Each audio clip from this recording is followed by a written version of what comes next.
All right, ladies and gentlemen, just a quick word on how to do the prove congruency using transformations assignment. We've been working on these sorts of things. On the front, you're supposed to draw the sequence of transformations that's listed. And on the back, you're supposed to figure out what sequence of transformations carry it from the beginning to the ending. And you can tell it's the ending because it has those primes on it, little symbols that lets you know that it's been transformed. And so we're actually going to start with a couple of examples here just to kind of help you get started. I'm going to do 4 on the front. When you rotate 90 degrees counterclockwise, well, here's our origin here. A is already on it, so let's rotate that. That one's easy. B is right 1, up 1. And so if you want to go 90 degrees counterclockwise, you're going to go up 1, left 1. So there's my B prime. And then C is just up 4 from the origin. So if you go 9 degrees counterclockwise, it goes left 4 from the origin. So C is going to be here. So we got A, B, C. There's your first one. And let's switch colors to do the next one. Let's do the next one in green. We need to reflect over the y-axis. Well, here's our y-axis. We're just going to reflect over it. A is actually on it right now, so it stays. B was 1 to the left, so we're going to go 1 to the right. There's B double prime, and C was 4 left from our y-axis. So we need to go 4 right on our y-axis, and that gives us C double prime. So we get a shape like this. Looks like there's kind of a bit of overlap here. But now we need to translate up 3. Let's just do this one in red. We just take all our points here and go up 3. So B triple prime is going to be here. C triple prime is going to be here. And then A triple prime is going to be here. So that gives us a shape looking like that.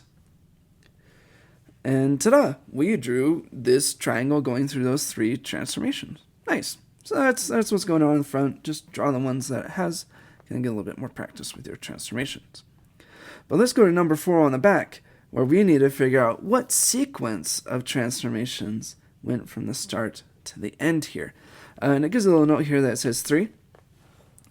So yeah, you can do it in 3.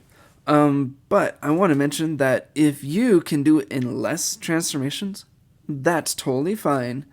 But yeah, let's see how we can get our triangle into this orientation. I like to figure out the orientation first, and then you can just translate where it needs to be.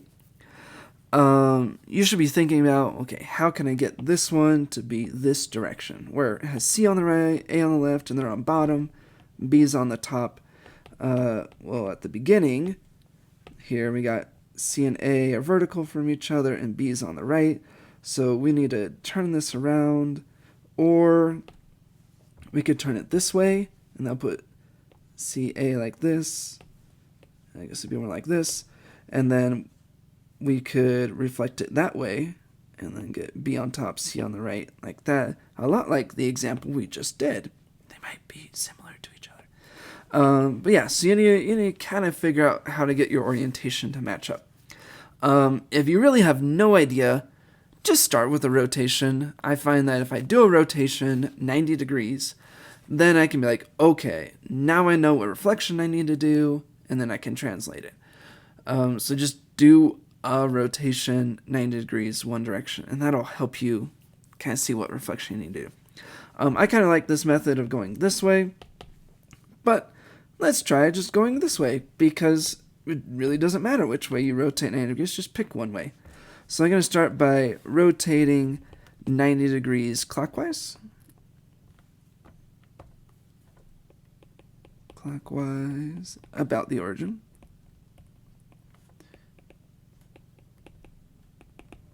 Okay, and that's going to put B here. A stays, and then C ends up over here. Because it's this. Which, actually, once you do that, it's pretty easy to tell what the last step is. If you just reflect over this line here, it would C would land there, A would land there, and you got that as an option. So let's actually put that as our next step. I guess I don't want a period there, I want a comma, which is reflect over, just over that line, which this line is y equals -1. Remember, horizontal lines are y equals a number, and vertical lines are x equals a number. And that makes it land there. So we could actually do it in just 2 transformations, which is nice. Not to say that if you did it in 3 that it's wrong. Like I said earlier, if you follow a similar path to what we did on number 4 on the front, you could rotate 90 degrees counterclockwise and you get a shape looking like this. And then if you reflect over your y-axis, it goes here, a lot like our first 2 steps. And then if you translate it down, that'll get it to match as well. And so you can do those steps if you like, especially on these ones that have 3 transformations. There are multiple paths to go from start to the end. You just need to find one that works. You can draw on it. You don't have to do it entirely ahead. I don't recommend doing it entirely ahead, especially the 3 ones, the triple transformation. So that's what's going on in the back. You're just, again, figuring out the sequence of transformations. So good luck. May the force be with you.